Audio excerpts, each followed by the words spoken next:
भारत सरकार से इतना पैसा मिला। बड़ा दुर्भाग्य है जो ऐसे स्पोक्स पर्सन आते हैं और इस तरह का डाटा देके गुमराह करने का और झूठ बोलने का काम, और उनके साथ भाजपा के नेता बैठते हैं। जीएसटी आना हिमाचल का शेयर, यही कहा ना उन्होंने। हिमाचल का शेयर का मीन्स है हमारा पैसा। हमें हैरानी होती है जो इस तरह की बातें करते हैं।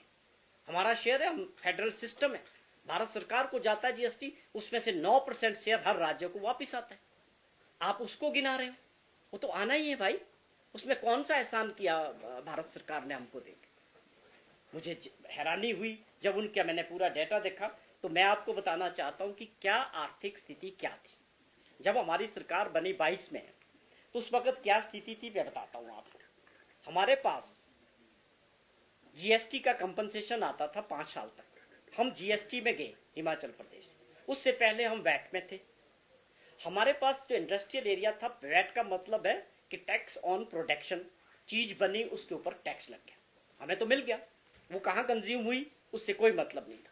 लेकिन जब हम जीएसटी में गए 2017 के बाद, उससे हिमाचल प्रदेश को तकरीबन 3000 करोड़ रुपए का लॉस हुआ। ये कम से कम लॉस हुआ। ठीक है, भारत सरकार ने कहा कि हम 5 साल तक सभी राज्यों को जो उनका लॉस होगा उसको जीएसटी कंपनसेशन के रूप में देंगे, जो जून 22 में खत्म हो गया। अब उसके बाद जो हमको जीएसटी मिल रहा है वो एज पर एक्चुअल मिल रहा है, जो हमारा शेयर है वही हमको मिल रहा है। उसके बाद कोई भी कंपनसेशन भारत सरकार हिमाचल प्रदेश को नहीं दे रही।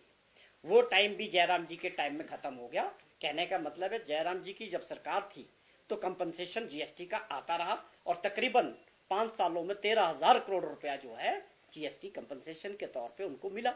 अब जो वो 13,000 करोड़ रुपया खत्म हो गया और आगे कोई कंपनसेशन नहीं।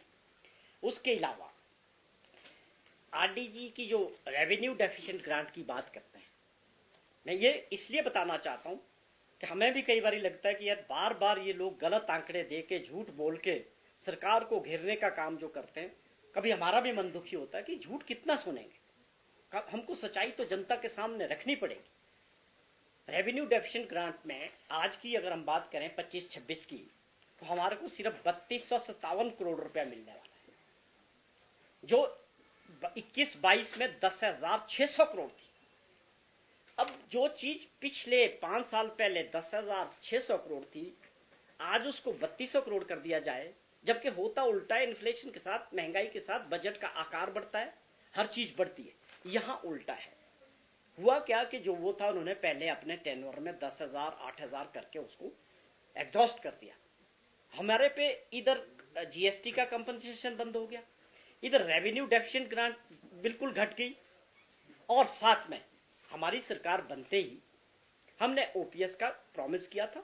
उसके पीछे कारण थे कि हम ये मान के चलती थी सरकार कि जो हमारे सरकारी कर्मचारी भाई हैं उनको जो है ये राइट बनता है कि उनको पुरानी पेंशन स्कीम में लागू किया जाए। उसके लागू करने से क्या हुआ, जो हमारी 1600 करोड़ रुपए की एक्स्ट्रा बोरिंग थी वो भी कम कर दी। जो बोरिंग की कैपेसिटी थी उसको भी 1600 करोड़ उसमें कम कर दिया, और बोरिंग के ऊपर भी हमारे ऊपर कैपिंग कर दी।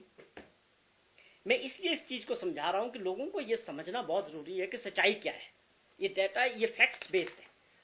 हम हिमाचल प्रदेश की जनता के आशीर्वाद